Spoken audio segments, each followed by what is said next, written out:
ನನ್ ಕಣ್ ಮುಂದೆ ನಿಲ್ಬೇಡ. ನನ್ ಜೀವನದಿಂದ ಈ ಮನೆಯಿಂದ ಹೊರಟೋಗು. ನಿನ್ ಕಂಡ್ರೆ ನನ್ಗೆ ಅಸಹ್ಯ ಅನ್ಸುತ್ತೆ. ನೆಟ್ಟಗ್ ಒಂದ್ ಕೆಲ್ಸ ಇಲ್ದು ಬೀದಿ ಬಿಕಾರಿ ನಿನ್ ಮೇಲೆ ನಂಬಿಕೆ ಇಟ್ಟು ನನ್ ತಂದೆ ಹೇಗ್ ಮದ್ವೆಗೆ ಒಪ್ಪಿದ್ರು. ನನ್ನ ಹಾಗೂ ನನ್ ಫ್ಯಾಮಿಲಿಗ್ ತೊಂದ್ರೆ ಕೊಡೋಕ್ ಬಂದ್ರೆ ನಿನ್ ಕಾಲ್ ಮುರಿತೀನಿ, ನೆನ್ಪಿಟ್ಕೋ. ಐಷಾರಾಮಿ ಬಂಗ್ಲೆಯಲ್ಲಿ ಸಾನ್ಯಾಳ ಧ್ವನಿ ಪ್ರತಿಧ್ವನಿಸ್ತು. ಕಾಸ್ಟ್ಲಿ ಮಾರ್ಬಲ್ ಮೇಲೆ ನಿಂತಿದ್ದ ಸಾಮ್ರಾಟ್ ಒಂದಕ್ಷರ ಮಾತಾಡ್ದೆ ತಲೆ ತಗ್ಸಿ ನಿಂತಿದ್ದ. ಅವನ್ ಕಣ್ಣಲ್ಲಿ ಅಂದು ಅಸಹಾಯಕತೆಯ ಬದಲು ಬೆಂಕಿಯ ಜ್ವಾಲೆಗಳಿಂದ ತುಂಬಿದ ಅಗ್ನಿಪರ್ವತ ಸ್ಫೋಟವಾಗೋ ಮೊದಲು ಇರೋ ಶಾಂತತೆ ಇತ್ತು. ಸ್ವಲ್ಪ ಹೊತ್ತು ಮುಂಚೆ ಸಾನ್ಯಾಳ ತಾತ ಶ್ರೀಕಂಠ ಹಾಗೂ ತಾಯಿ ಶರ್ಮಿಳಾ ಅವನು ಮೋಸ್ಗಾರ, ಬೀದಿ ಬಿಕಾರಿ ಅಂತ ಮುದ್ರೆ ಹಾಕಿದ್ರು. ಈಗ ಆ ಹಾಲ್ನಲ್ಲಿ ಅವನು ಮತ್ತೆ ಬೆಂಕಿಯ ಚೆಂಡಿನ ಕಣ್ಣುಗಳಿಂದ ಬುಸುಗುಡ್ತಿದ್ದ ಸಾನ್ಯಾ ಮಾತ್ರ ನಿಂತಿದ್ರು. ಅವಳ ಒಂದೊಂದು ಮಾತು ಕೂಡ ಸಾಮ್ರಾಟ್ನ ಸ್ವಾಭಿಮಾನವನ್ನ ಸೀಳ್ ಹಾಕ್ತಿತ್ತು. ಅನುಮತಿ ಇಲ್ದೆ ನನ್ ರೂಮ್ ಒಳಗ್ ಬಂದು ನನ್ ಜೊತೆ ಮಲಗಿದಕ್ಕೆ ನಿನ್ನ ಹಿಡಿದು ಪೊಲೀಸ್ಗೆ ಕೊಡೋ ಬದಲು ನಿನ್ ಜೊತೆ ಮದ್ವೆ ನಿಶ್ಚಯ ಮಾಡಿದ್ದಾರೆ. ನನ್ ಹಣೆ ಬರ ಈ ಫ್ಯಾಮಿಲಿ ಇಷ್ಟೊಂದು ಟಾಕ್ಸಿಕ್ ಆಗಿದೆ. ಆದ್ರೆ ನಿನ್ ಜೊತೆ ಜೀವನ ನಡೆಸೋ ವಿಶಾಲ ಮನ್ಸ್ ನನಗಿಲ್ಲ. ಸಾನ್ಯಾ ಸಾಮ್ರಾಟ್ನನ್ನ ಅಸಹ್ಯದಿಂದ ನೋಡಿ ತನ್ನ ರೂಮ್ ಒಳಗೆ ಹೋಗಿ ಜೋರಾಗಿ ಡೋರ್ ಹಾಕಿದ್ಲು. ಆ ಶಬ್ದ ಹಾಲ್ನಲ್ಲಿ ಪ್ರತಿಧ್ವನಿಸ್ತು. ಮತ್ತೆ ನಿಶಬ್ದತೆ ಆ ಕೋಣೆಯಲ್ಲಿ ತುಂಬಿ ಹೋಯ್ತು. ಒಂಟಿಯಾದ ಸಾಮ್ರಾಟ್ ತಲೆ ಎತ್ತಿದ. ಈ ರಾತ್ರಿ ಇಲ್ಲೇ ಕಳೆದು ಹೋಗ್ಲಿ, ಹೊರಗೋದ್ರೆ ನಿಲ್ಲೋಕೆ ಜಾಗವಿಲ್ಲ. ಈ ಮನೆಯಲ್ಲಿ ಅವನೊಬ್ಬ ಕೈದಿ ಆಗಿದ್ದ. ಅವನ ಕಾಲುಗಳು ಅವನಿಗರಿಯದೆ ಮನೆ ಹಿಂಭಾಗಕ್ಕೆ ಹೋಯ್ತು. ಕೆಲ್ಸದವ್ರ ಮಲಗೋ ಮುರುಕಲು ಗುಡಿಸಲಿಗೆ ಅವನು ಹೋದ. ಹಳಿಯ ಬಟ್ಟೆಗಳು, ಬೆವರಿನ ವಾಸನೆ ಅವನನ್ನ ತಪ್ಕೊಳ್ತು. ಐಷಾರಾಮಿಯಾಗಿದ್ದ ಆ ಮನೆಯಿಂದ ಅದೆಷ್ಟೋ ಪಾಲು ವಿಚಿತ್ರವಾಗಿದ್ದ ಆ ಕೋಣೆ. ಅವನು ಆ ಕೋಣೆಯೊಳಗೆ ಕಾಲಿಟ್ಟಾಗ 4-5 ಜನ ಗೊರಕೆ ಹೊಡೆದು ಮಲಗಿದ್ರು. ಮುರಿದು ಹೋದ ಒಂದು ಬೆಡ್ ಮೇಲೆ ಅವನ್ ಕೂತ. ಕೋಟ್ಯಾನುಗಟ್ಟಲೆ ವ್ಯವಹಾರ ಮಾಡೋ ಸಾಮ್ರಾಜ್ಯವನ್ನ ರೂಲ್ ಮಾಡೋನು ಅಂದು ಶತ್ರುವಿನ ಕೋಟೆಯಲ್ಲಿ ಕೆಲ್ಸದೋನ ಹಾಸಿಗೆಯಲ್ಲಿ ಮಲಗಿದ್ದ. ವಿಧಿ ಎಷ್ಟು ವಿಚಿತ್ರ ನೋಡಿ. ಅವನು ಆ ಹಾಸಿಗೆ ಮೇಲೆ ಮಲಗಿದ. ಅವನ್ ಕಣ್ಣುಗಳು ಮುಚ್ಚದೆ ಕತ್ತಲನ್ನ ನೋಡ್ತಿದವು. ಅವಮಾನಗಳು ಅವನ ಕಿವಿಯಲ್ಲಿ ಗುಯ್ಗುಡ್ತಿದವು. ಆ ರಾತ್ರಿ ಅವನ ಜೀವನದ ಕೆಟ್ಟ ರಾತ್ರಿ ಆಗಿತ್ತು. ಒಂದು ಹೊಸ ಯುದ್ಧ ಶುರುವಾಗೋ ರಾತ್ರಿ. ಆ ಕೋಣೆಯ ಮುರಿದ ಮಂಚದ ಮೇಲೆ ಮಲಗಿದ್ದ ಅವನಿಗೆ ಸ್ವಲ್ಪ ಹೊತ್ತು ಮುಂಚೆ ಆಗಿದ್ದೆಲ್ಲ ಮತ್ತೆ ನೆನಪಿಗೆ ಬಂದ್ವು. ಅದೇ ಹಾಲ್ನಲ್ಲಿ ಸಾನ್ಯಾ ತಾತ ಶ್ರೀಕಂಠದತ್ತ ಹಾಗೂ ತಾಯಿ ಶರ್ಮಿಳಾ ಮುಂದೆ ಅವನೊಬ್ಬ ತಪ್ಪಿತಸ್ಥನ ಹಾಗೆ ನಿಂತಿದ್ದ. ಶ್ರೀಕಂಠದತ್ತರ ಒಂದೊಂದು ಪ್ರಶ್ನೆಯು ಚಾಟಿ ಏಟಿನಂತಿತ್ತು. ಶರ್ಮಿಳಾ ಮುಖದಲ್ಲಿ ಕಂಡ ವಿಕೃತತೆ ಸಾಮ್ರಾಟ್ ಗಮನಿಸ್ದ. ಅವನ್ ಮೌನ ಅವಳನ್ನ ಮತ್ತಷ್ಟು ಕೆರಳಿಸ್ತು. ಅವಳು ತಕ್ಷಣ ತನ್ನ ಕಾಸ್ಟ್ಲಿ ಫೋನ್ ಹೊರಗ್ ತೆಗೆದು, ಸುಮ್ನೆ ಪ್ರಶ್ನೆ ಮಾಡಿ ಯಾಕೆ ಸಮಯ ಕಳೆಯೋದು ಮಾವ? ಇವನು ನಿಜವಾದ ಮುಖ ನಾನ್ ತೋರಿಸ್ತೀನಿ. ನನ್ನ ಭಾವಿ ಅಳಿಯ ಲೋಕಲ್ ರೌಡಿ, ಸುಳ್ಳು ಹೇಳಿ ನಮ್ಗೆ ಮೋಸ ಮಾಡಕ್ ಬಂದ ಮೋಸಗಾರ.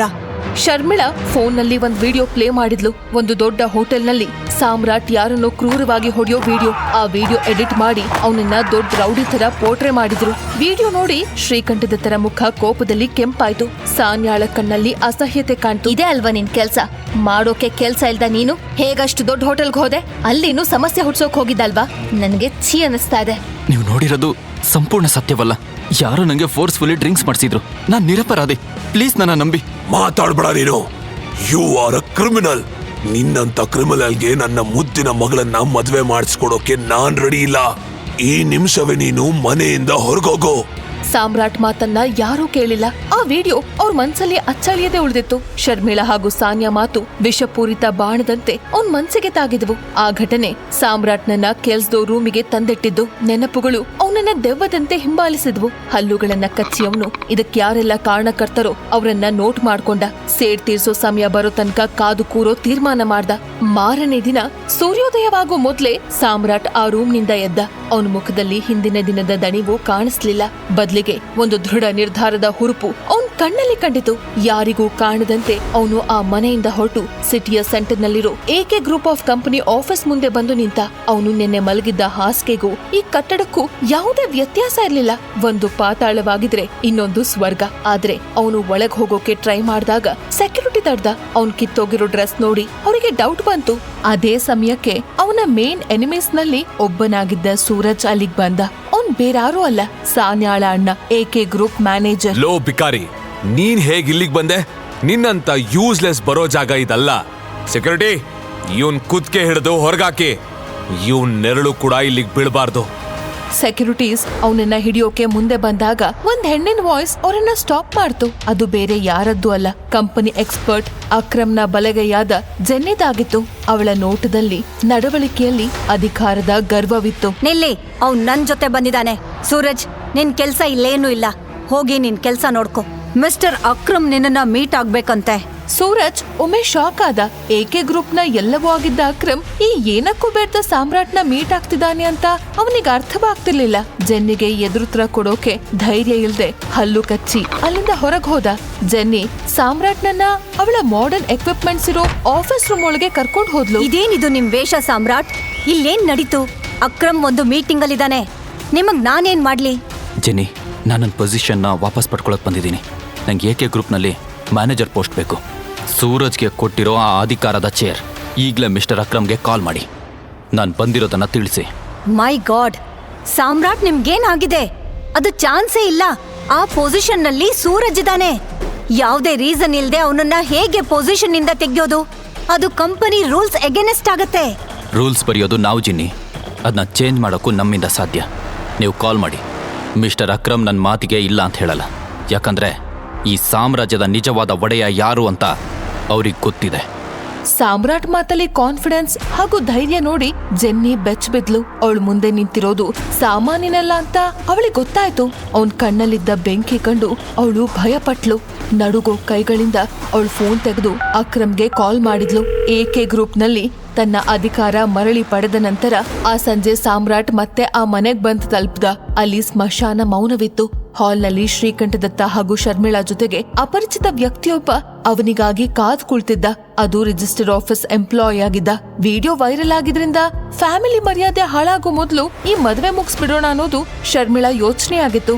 ಸಾಮ್ರಾಟ್ ಮುಖದಲ್ಲಿ ಯಾವ ಎಕ್ಸ್ಪ್ರೆಷನ್ ಕೂಡ ಇರ್ಲಿಲ್ಲ. ಸಾನ್ಯಾ, ಅಳೋದನ್ನ ನಿಲ್ಸು.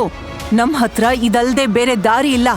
ನಮ್ಮನೆ ಮರ್ಯಾದೆ ಉಳ್ಸೋಕೆ ಈ ಮದ್ವೆ ನಡಿಲೇಬೇಕು. ಆ ಭಿಕಾರಿ ಜೊತೆ ನೀನು ಜೀವನ ನಡೆಸಲೇಬೇಕು. ಬಟ್ ಅವನು ಕಾನೂನಿನ ಪ್ರಕಾರವಾಗಿ ನಿನ್ನ ಗಂಡ ಆಗಿರ್ತಾನೆ. ಜಸ್ಟ್ ಊರವ್ರ ಬಾಯಿ ಮುಚ್ಚೋಕೆ ಅದು ನನ್ನಿಂದ ಸಾಧ್ಯ ಇಲ್ಲ ಅಮ್ಮ. ಆ ವ್ಯಕ್ತಿ ಮುಖ ನೋಡೋಕು ನನ್ಗೆ ಅಸಹ್ಯ ಆಗ್ತಿದೆ. ನನ್ ಜೀವನ ನಿಮ್ಮಿಂದಾಗಿ ಹಾಳಾಯ್ತು. ಇದಕ್ಕಿಂತ ನನ್ ಸತ್ತೋಗ್ತಿದ್ರೆ ಒಳ್ಳೇದಿತ್ತು. ನೀಚ್ ಕೆಲ್ಸ ಮಾಡೋಕೆ ಹೊರಡೋ ಮೊದ್ಲು ಯೋಚನೆ ಮಾಡ್ಬೇಕಿತ್ತು. ಆ ಹೋಟೆಲ್ನಲ್ಲಿ ಏನ್ ನಡೀತು ಅನ್ನೋದು ಎಲ್ರಿಗೂ ತಿಳಿದಿದೆ. ಜಾಸ್ತಿ ಹೇಳೋ ಹಾಗೆ ಮಾಡ್ಬೇಡ. ದುಃಖದಿಂದ ತುಂಬಿದ ಕಣ್ಗಳನ್ನ ಹೊತ್ತ ಸಾನ್ಯಾಳನ್ನ ಅವರು ಹಾಲಿಗೆ ಕರ್ಕೊಂಡು ಬಂದ್ರು. ಅವಳು ಸಾಮ್ರಾಟ್ನನ್ನ ನೋಡಿದ ನೋಟ ಒಂದು ಕೊಲೆಗಾರನನ್ನ ನೋಡೋ ನೋಟವಾಗಿತ್ತು.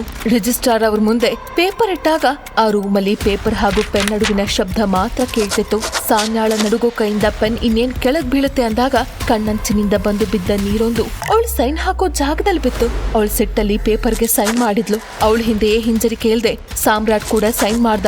ಆ 1 ನಿಮಿಷದಲ್ಲಿ ಅವರಿಬ್ರು ಕಾನೂನಿನ ಪ್ರಕಾರ ಗಂಡ ಹೆಂಡತಿಯಾದ್ರು. ಮುಗೀತು. ಆದ್ರೆ ನೆನ್ಪಿಟ್ಕೋ, ಈ ಪೇಪರ್ ಪೀಸ್ ನಿಂದ ನೀನ್ ಈ ಮನೆ ಅಳಿಯನಾದೆ ಅಂತ ಕನಸು ಕಾಣ್ಬೇಡ. ನೀನ್ ಯಾವತ್ತಿದ್ರು ನನ್ನ ಮುಂದೆ ನಾಲಾಯಕ್ಕೆ. ನಿನ್ನ ಜಾಗ ಆ ಮನೆ ಕೆಲಸದವರ ಕೋಣೆಯಲ್ಲಿ ಮರಿಬೇಡ. ಸಾಮ್ರಾಟ್ ಉತ್ತರ ಕೊಡ್ಲೇ ಇಲ್ಲ. ಅವನು ಸೈಲೆಂಟ್ ಆಗಿ ಮನೆ ಕೆಲ್ಸದವ್ರ ಕೋಣೆ ಕಡೆ ಹೋದ. ಅವನ ಮನ್ಸಿಗೆ ಕಳೆದು ಹೋದ ದಿನಗಳು ಸುನಾಮಿಯಂತೆ ಮರುಕಳಿಸಿದ್ವು. ಅವನ್ ಹೇಗಲ್ಲಿಗ್ ಬಂದ? ಒಬ್ಬ ಸಾಧಾರಣ ಡೆಲಿವರಿ ಬಾಯ್ ಆಗಿದ್ದ ತಾನು ಈ ಕೋಟಿ ಶ್ರೀಮಂತರ ಲೋಕಕ್ಕೆ ಹೇಗ್ ಬಂದೆ? ನೆನಪುಗಳು ಅವನನ್ನ ಕೆಲ ದಿನಗಳ ಹಿಂದೆ ಕರ್ಕೊಂಡ್ ಹೋಯ್ತು.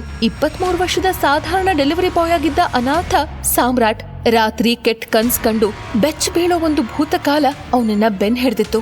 ಅವನ ಒಂದೇ ಸಮಾಧಾನ ಅಂದ್ರೆ ಅವನ ಗರ್ಲ್ ಫ್ರೆಂಡ್ ವೈಭವಿ. ಆದ್ರೆ ಅದೊಂದಿನ ಎಲ್ರ ಮುಂದೆ ಅವಳು ಅವನನ್ನ ಅವಮಾನಿಸಿದ್ಲು. ಶ್ರೀಮಂತನಾದ ಜಗನ್ಗೋಸ್ಕರ ಅವಳು ಅವನಿಗೆ ಕೈ ಕೊಟ್ಲು. ನಿನ್ನಂತ ಡೆಲಿವರಿ ಬಾಯ್ ಜೊತೆ ಜೀವನ ನಡೆಸಿ ಕಷ್ಟ ಪಡೋಕೆ ನನ್ನಿಂದ ಆಗಲ್ಲ.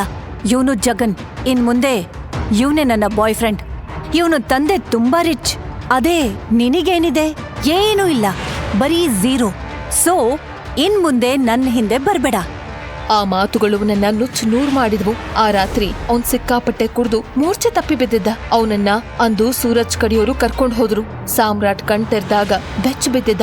ಸಿಟಿಯ ಕಾಸ್ಟ್ಲಿ ಹೋಟೆಲ್ ಒಂದರ ರೂಮ್ ನಲ್ಲಿ ಅರೆ ಬರೆ ಬಟ್ಟೆ ಹಾಕೊಂಡು ಅವನು ಮಲಗಿದ್ದ. ಅವನ್ ಪಕ್ಕದಲ್ಲಿ ಮಲಗಿದ್ದ ಒಂದು ಬ್ಯೂಟಿಫುಲ್ ಹುಡುಗಿ, ಅದು ಸೂರಜ್ ತಂಗಿ ಸಾನ್ಯಾ ಆಗಿದ್ಲು. ಅವನಲ್ಲಿಂದ ಎದ್ದೇಳೋ ಮೊದ್ಲೇ ಡೋರ್ ಬ್ರೇಕ್ ಮಾಡಿ ಶ್ರೀಕಂಠದತ್ತ, ಶರ್ಮಿಳಾ ಹಾಗೂ ಅವ್ರ ಬಿಸ್ನೆಸ್ ಪಾರ್ಟ್ನರ್ಸ್ ಒಳಗ್ ಬಂದ್ರು. ಏನಿದು? ನನ್ನ ಮೊಮ್ಮಗಳು ಇವನ್ ಜೊತೆ ನೋಡೋಕೆ ಬಿಕಾರಿ ತರ ಕಾಣ್ತಾನೆ. ನನ್ನ ಕುಟುಂಬದ ಮರ್ಯಾದೆ ನೀನು ಹರಾಜಾಗ್ದೆ. ಇದಕ್ಕೆ ನೀನು ಬೆಲೆ ಕಟ್ಲೇಬೇಕು. ಸಾಮ್ರಾಟ್ಗೆ ಏನೂ ಅರ್ಥವಾಗ್ತಿರ್ಲಿಲ್ಲ. ಅವನು ಒಂದು ಷಡ್ಯಂತ್ರದಲ್ಲಿ ಸಿಕ್ಕಾಕೊಂಡಿದ್ದ. ತನ್ನ ಪಕ್ಕ ಮಲಗಿರೋದು ಸಿಟಿಯ ಕೋಟೀಶ್ವರನ ಮೊಮ್ಮಗಳು ಅಂತ ಅವನಿಗೆ ಗೊತ್ತಾಯ್ತು. ಕುಟುಂಬದ ಮರ್ಯಾದೆ ಉಳಿಸೋಕೆ ಶ್ರೀಕಂಠದತ್ತ ಒಂದು ತೀರ್ಮಾನ ತಗೊಂಡ್ರು. ಈ ವಿಷಯ ಹೊರಗ್ ತಿಳಿಬಾರ್ದು. ಈಗ್ಲೇ ನನ್ನ ಮೊಮ್ಮಗಳು ಹಾಗೂ ಇವನ ಮದುವೆ ತಯಾರಿ ಶುರು ಮಾಡಿ. ಇದು ನನ್ನ ತೀರ್ಮಾನ. ನಿನ್ನ ಜೀವಂತವಾಗಿ ಬಿಡಲ್ಲ. ಹಾಗೆ ಏನು ತಿಳಿಯದ ಸಾಮ್ರಾಟ್ ಅಮಲಿನಿಂದ ಹೊರಗೆ ಬಂದಾಗ ಸಾನ್ಯಾ ಹಾಗೂ ಅವನ ಮಧ್ಯೆ ನಿಶ್ಚಯ ಫೋರ್ಸ್ಫುಲಿ ನಡೀತು. ಅದಾದ್ಮೇಲೆ ನಡೆದ ಒಂದು ಹೈ ಸೊಸೈಟಿ ಪಾರ್ಟಿಯಲ್ಲಿ ಸಾಮ್ರಾಟ್ ಜೀವನ ಬದಲಾಗಿತ್ತು. ಆ ಪಾರ್ಟಿಯಲ್ಲಿ ಶ್ರೀಕಂಠದ ತರ ಪಾರ್ಟ್ನರ್ ಆಗಿದ್ದ ಅಕ್ರಮ್ ಸಾಮ್ರಾಟ್ ಕೈಲಿದ್ದ ಉಂಗುರ ನೋಡಿ ಬೆಚ್ಚಬಿದ್ದ. ಟೀ ಅಂತ ಬರೆದ ಒಂದು ಹಳೆ ಉಂಗುರ ಅಕ್ರಮ್ ಅವನನ್ನ ಪಕ್ಕಕ್ಕೆ ಕರೆದು ಮಾತಾಡಿಸ್ದ. ಈ ರಿಂಗ್ ನಿನಗೆಲ್ಲಿಂದ ಸಿಕ್ತು? ಇದು ನನ್ನ ಫ್ರೆಂಡ್ ಟೈಗರ್ನ ರಿಂಗ್. ನೀನ್ಯಾರು? ಇದು ನನ್ನ ತಂದೆದು, ಸಂಜಯ್ ವಸಿಷ್ಠ. ಈ ರಿಂಗ್ ಅವರೇ ನನಗೆ ಕೊಟ್ಟಿದ್ದು. ಆದರೆ ನಾನು ಚಿಕ್ಕವನಿದ್ದಾಗ ನಡೆದ ಆ ಇನ್ಸಿಡೆಂಟ್ ಅಲ್ಲ, ಅದು ಮೋಸವಾಗಿತ್ತು. ಸಾಮ್ರಾಟ್, ನೀನು ಮಾಫಿಯಾ ಗ್ರೂಪ್ನ ದೊರೆಯಾಗಬೇಕಾದವನು. ನಿನ್ನ ತಂದೆ ಸಂಜಯ್, ನಾನು ಹಾಗೂ ಬಲರಾಜ್ ಆ ಗ್ರೂಪ್ನ ಬಿಲ್ಡ್ ಮಾಡಿದವರು. ನಿನ್ನ ತಂದೆಯನ್ನ ಮೋಸದಿಂದ ಕೊಂದಿದ್ದು. ಅಕ್ರಮ್ ತನ್ನ ಫೋನಿಂದ ಒಂದ್ ಹಳೆ ಫೋಟೋ ತೋರಿಸ್ದ. ಅದನ್ನ ನೋಡಿ ಸಾಮ್ರಾಟ್ ಬೆಚ್ಚಿ ಬಿದ್ದ. ಅದು ಅವನ ಭಯಾನಕ ಕನಸುಗಳಲ್ಲಿ ಬರ್ತಿದ್ದ ಆ ಮೋಸಗಾರನ ಮುಖವಾಗಿತ್ತು. ತನ್ನ ತಂದೆಯನ್ನ ಕೊಂದವ ರಾಣ. ಆ ನಿಮಿಷದಲ್ಲಿ ಸಾಮ್ರಾಟ್ ಒಂದು ಪ್ರತಿಜ್ಞೆ ಮಾಡ್ದ. ತನ್ನ ತಂದೆಗೆ ಮೋಸ ಮಾಡಿದವರ ಮೇಲೆ ಸೇಡ್ ತೀರ್ಸೋದಾಗಿ, ತನ್ನ ಸಾಮ್ರಾಜ್ಯವನ್ನ ಮತ್ತೆ ಪಡೆಯೋದಾಗಿ. ಆ ಪ್ರತಿಜ್ಞೆ ಅವನನ್ನ ಇಂದು ಇಲ್ಲಿ ತನಕ ತಲುಪಿಸಿತ್ತು. ಕೆಲ್ಸದ ರೂಮ್ ಒಳಗೆ ಆ ಮಂಚದಲ್ಲಿ ಮಲಗಿದ್ದ ಸಾಮ್ರಾಟ್ ಕಣ್ಣುಗಳು ಸೇಡಿನ ಜ್ವಾಲೆಯಲ್ಲಿ ಮುಳುಗಿದವು. ಅವನ ಈ 2 ಜೀವನ ಒಂದು ನಾಟಕ ಮಾತ್ರವಲ್ಲ, ಅದೊಂದು ಯುದ್ಧ. ಮೋಸ ಹಾಗೂ ದ್ವೇಷದ ಒಂದು ದೊಡ್ಡ ಯುದ್ಧ. ತನ್ನ ತಂದೆಯ ಸಾವಿಗೆ ಕಾರಣರಾದವರನ್ನ ಸಾಮ್ರಾಟ್ ಹೇಗ್ ಕಂಡಿಡಿತಾನೆ? ಸಾನ್ಯಾ ಹಾಗೂ ಅವಳ ಫ್ಯಾಮಿಲಿ ಈ ಸೇಡಿನ ಜ್ವಾಲೆಗೆ ಬಲಿಯಾಗ್ತಾರಾ? ಅಧಿಕಾರ ಹಾಗೂ ಅವಮಾನದಿಂದ ತುಂಬಿದ ಈ ಜೀವನದಲ್ಲಿ ಸಾಮ್ರಾಟ್ ಜಯಶಾಲಿ ಆಗ್ತಾನ? ಈಗ ನೀವು ಪಾಕೆಟ್ ಎಫ್ಎಂ ನಲ್ಲಿರೋ ಎಲ್ಲಾ ಶೋಗಳನ್ನ ಈಸಿಯಾಗಿ ಕೇಳಬಹುದು. ಈಗಲೇ ಡೌನ್ಲೋಡ್ ಮಾಡಿ ಪಾಕೆಟ್ ಎಫ್ಎಂ ಮತ್ತು ಕೇಳಿ ದೇಶ ವಿದೇಶದಲ್ಲಿ ಫೇಮಸ್ ಆಗಿರೋ ಟೈಗರ್ ರಿಟರ್ನ್ಸ್ ಅನ್ನೋ ಮೈ ನವಿರೇಳಿಸೋ ಕಥೆಯನ್ನ.